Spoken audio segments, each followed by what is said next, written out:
Two surprising things happened to me this year. Number one, I got my 100,000 subscriber plaque from YouTube. Thank you very much. If you're one of those subscribers, it's been 10 years in the making. If I were better at making YouTube videos, I'm sure I could have done it quicker. But anyway, 10 years of consistent effort to get this. Thank you very much, YouTube. Thank you very much, you. But the other thing that happened this year is, if you've been following my channel, you know I disappeared for 3 months to learn to snowboard. And in the evenings, rather than getting drunk with the 17, 18 and 19-year-olds who are out partying, I decided to write a book. Now, this book is the complete guide to teaching English for English teachers to make any English teacher absolutely brilliant at teaching English. Now, which one am I most proud of? This is a really difficult question because, in a way, this is 28 years in the making. That's how long I was in the classroom teaching English. And so this has more blood, sweat and tears behind it. It's got a lot more mistakes behind it. Although those mistakes are kind of hidden away because those lessons have disappeared, whereas my 1,000 videos are still there and you can see any old gibberish that I've put on the internet. However, if I think of 100,000 subscribers, that is the size of Wembley Stadium, which is, I can't even picture that. It's kind of mad. Well, I'll never sell this to more than 1,000 teachers. But will 1,000 teachers teach more than 1,000 students in their career? Yes, they will actually. They'll reach 1,000 students pretty quickly because they already teach over 100 every single year. So if I can reach 1,000 teachers and change the way they teach, that will have even more impact than 10 years of getting to 100,000 subscribers. And that makes me feel kind of good because one of the reasons that teachers teach, and definitely why I teach, is to make a difference. Teachers, if you scratch beneath the surface, are desperate to improve the world. Now, I care passionately about this because my daughter trained to be an English teacher 3 years ago, and the training she got wasn't just not very good, it was actually in many cases totally wrong. It was actually going to hold her back. And this drove me to a level of despair. I've got quite a few ex-students who have trained to become an English teacher, and they report similar things. When I interview English teachers for, newly trained English teachers for jobs, they often do things in the classroom which are utterly counterproductive to students' learning. Now, in my day job, I travel around schools and I help out leaders of different departments. Many of them are English departments, and I've noticed that English departments really aren't functioning as well as they should because there's some misconceptions about how we should teach. And I address those misconceptions in the book and try to bring back the joy of English because English is in crisis. 10 years ago when I started my YouTube channel, English was the #1 A-level choice in the country, like #1.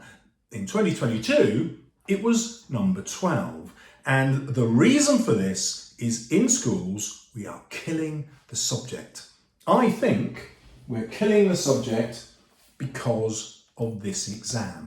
Over 80% of students in the country sit the AQA exam, and teachers naturally want their students to do well in the AQA exam, and so they teach towards that exam in ways which are incredibly unhelpful. So, your English lessons are full of annotation. You don't need to annotate the way we annotate in schools. You get vocabulary lessons. These are terrible ways to teach students how to improve their vocabulary. You get very little practice at writing proper essays that would be, believe it or not, enjoyable to write because you form your own point of view and try to prove it. Instead, we have these endless paragraphs with, PETAL or P or PICS or God knows what acronym. And this is not the way, actually, people who have learned English in the past would ever have considered doing it.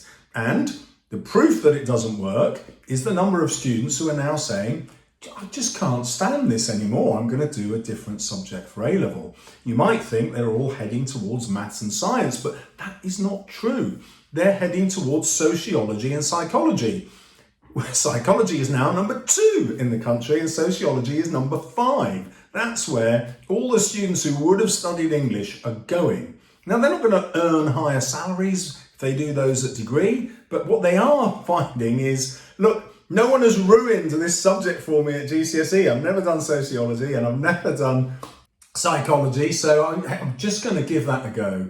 I have sympathy with that because we are ruining the subject. There are so many ways I show you how to bring back the joy of your subject in here, but not just that, to get fantastic progress from your students. As you know, 30% of my viewers, that's just people watching the videos, went up by at least 3 grades. If you get my guides, it's loads higher. If you got my teaching, it's loads higher.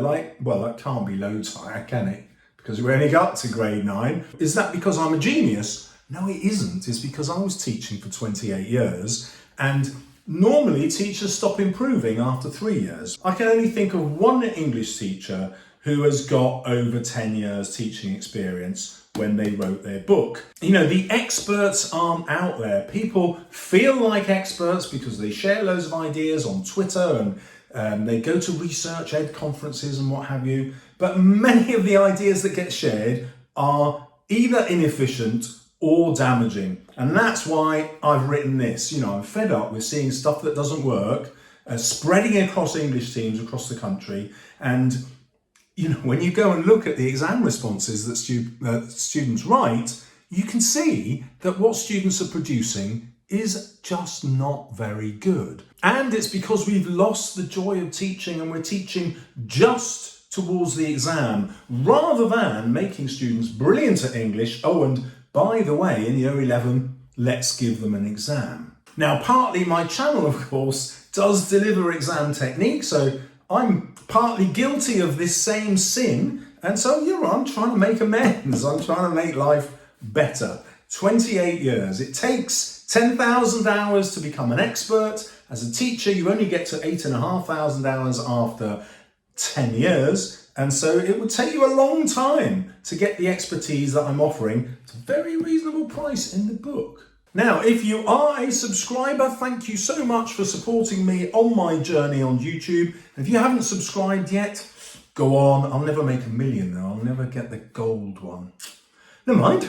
Let's make a difference. Now, YouTube is predicting that the video you'll find most useful is this one coming up now. See if they're right.